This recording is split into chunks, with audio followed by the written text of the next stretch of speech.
ناظرین گرامی، دور دراز کے کسی قصبے میں ایک محنتی لکڑہارا رہتا تھا۔ وہ دن بھر قریبی جنگل میں لکڑیاں کاٹتا اور شام ہوتے ہی وہ لکڑیاں قصبے کے بازار میں بیچ آتا۔ ان لکڑیوں کے بدلے اسے جتنے پیسے ملتے وہ بہت زیادہ تو نہ ہوتے تھے، مگر سادہ مزاج لکڑہارے اور اس کی بیوی کی گزر بسر کے لیے کافی تھے۔ لکڑہارے کے ہاں کوئی اولاد نہیں تھی۔ گھر کا سونا پن دور کرنے اور اپنی بیوی کا دل بہلانے کے لیے اس نے ایک طوطا پال رکھا تھا۔ طوطے کی ٹیں ٹیں اور بول چال چھوٹے سے گھر میں رونق لگائے رکھتی تھی۔ اس طوطے کی ایک خاص بات یہ تھی کہ اس کے پروں میں 2 چمکتے ہوئے سنہرے پر بھی تھے۔ ان پروں کی چمک اتنی تھی کہ وہ سونے کے معلوم ہوتے تھے۔ سارے قصبے میں لکڑہارے کے اس طوطے کی دھوم تھی۔ بہت سے لوگوں نے لکڑہارے اور اس کی بیوی سے اس طوطے کو منہ مانگے داموں میں خریدنے کی خواہش کا اظہار کیا، مگر دونوں میاں بیوی اس طوطے کو اپنی اولاد کی طرح پیار کرتے تھے، اس لیے انہوں نے طوطے کو فروخت کرنے سے صاف انکار کر دیا۔ اس قصبے میں رحمو نام کا ایک لکڑہارا بھی رہتا تھا، جو قصبے کے واحد حلوائی کا اکلوتا مگر نکما بیٹا تھا۔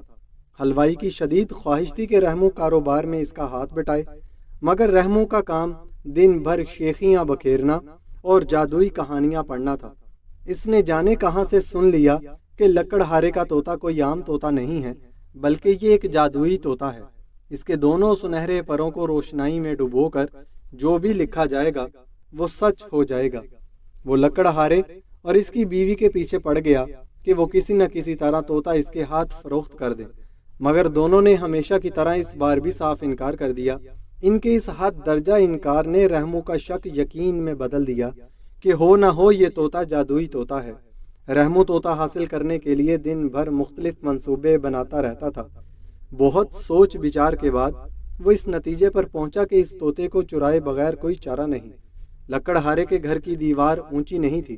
رحمو کے خیال میں رات کے اندھیرے میں وہ آسانی سے اس دیوار کو پھلانگ کر طوطے کا پنجرا اٹھا کر لا سکتا تھا۔ ایک رات سب گہری نیند سو رہے تھے۔ رحمو اپنے گھر سے نکلا۔ وہ احتیاط سے چلتا ہوا لکڑہارے کے گھر جا پہنچا۔ آگے پیچھے نظر دوڑا کر وہ دیوار پر چڑھ گیا، مگر جب دوسری طرف اترنا چاہا تو ایک دم اس کا پاؤں پھسلا اور زوردار آواز کے ساتھ صحن میں جا گرا۔ لکڑہارا صحن میں بچھی ہوئی چارپائی پر سو رہا تھا۔ وہ زوردار آواز سے آنکھیں ملتا ہوا جاگ گیا۔ حواس بحال ہونے پر کیا دیکھتا ہے کہ گھر کے صحن میں ایک اجنبی شخص سر سے لے کر پاؤں تک کالے کپڑوں اور چہرے پر نقاب لگائے پڑا کراہ رہا ہے۔ لکڑہارے نے چور چور کا شور مچا دیا اور دیکھتے ہی دیکھتے آس پاس کے گھروں سے لوگ ڈنڈے لے کر لکڑہارے کے گھر میں داخل ہو گئے اور اس کا نقاب الٹ دیا۔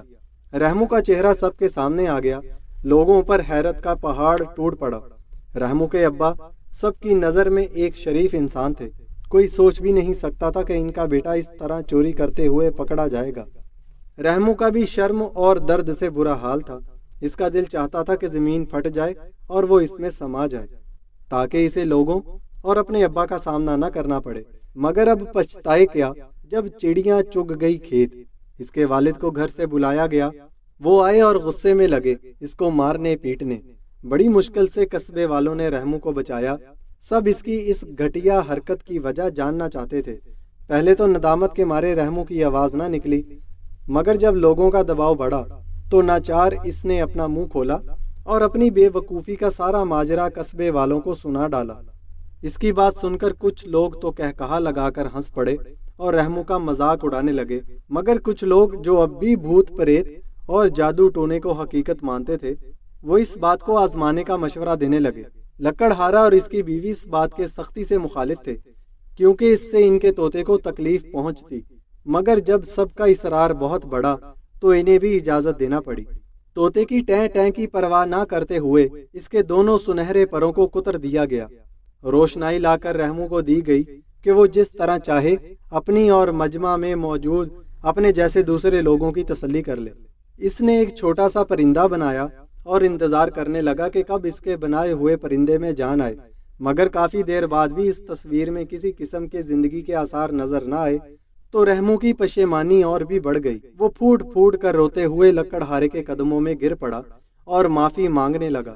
لکڑہارے نے اسے اٹھا کر گلے سے لگا کر کہا کہ بیٹا، میری ایک بات ہمیشہ یاد رکھ، اصل جادو انسان کے اندر ہوتا ہے اور وہ ہے محنت کا جادو۔ اپنے بازوؤں کے زور پر حاصل کی گئی دولت چاہے جتنی بھی کم ہو، مگر اس میں برکت اور سکون دنیا کے کسی بھی خزانے سے زیادہ ہوتی ہے۔ لکڑہارے کی باتوں نے رحمو کی آنکھیں کھول دیں۔ وہ آگے بڑھ کر اپنے والد کے گلے لگ گیا اور ان سے معافی مانگ کر اس نے آئندہ ان کا دستے بازو بننے کا عہد کیا اور محنت سے روزی کمانے لگا، اور محنت کو اپنی زندگی کا سب سے بڑا اصول بنا لیا۔